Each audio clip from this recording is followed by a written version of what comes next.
Well, all this week we've been exploring the opioid epidemic and devastating effect on the country and here on the Suncoast. According to the CDC, from the year 2000 to 2016, more than 600,000 people have died from opioid overdoses. Today, ABC 7's Marla Spence shows us how the issue leaves many kids right here on the Suncoast in the foster care system.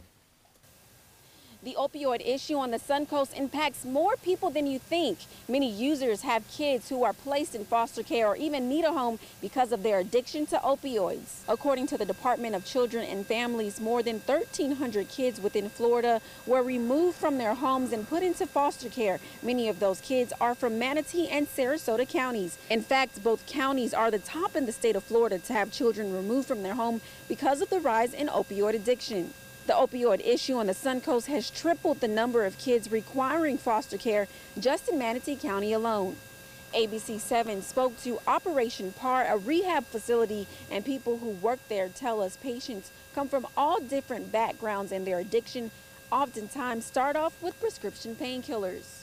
We're seeing more and more heroin, and we know why. Heroin's cheaper and easier to access than the prescription pain pills that they would prefer to take.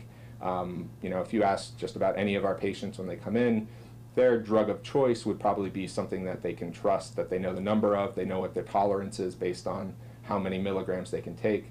With heroin, they don't know what it is that they're getting, but when they reach a point of desperation, they can't function because the withdrawal symptoms are so severe, and they can't afford or find the stuff that they actually want. They switch to heroin, and if they're really unlucky, it might be laced with fentanyl or various analogs of fentanyl.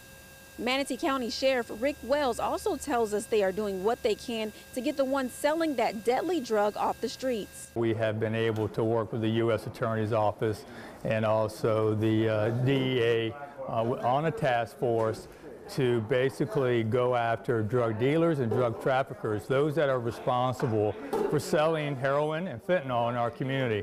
It's been very successful up to this point. We have well over 175 federal indictments pending right now, about 40 plus suspects that we have put in jail.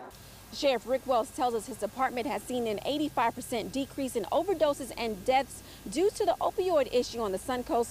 Although the number is low, that doesn't mean many parents are continuing to take the deadly drug that's ripping their families apart. I'm Marla Spence reporting for ABC 7, your Suncoast News.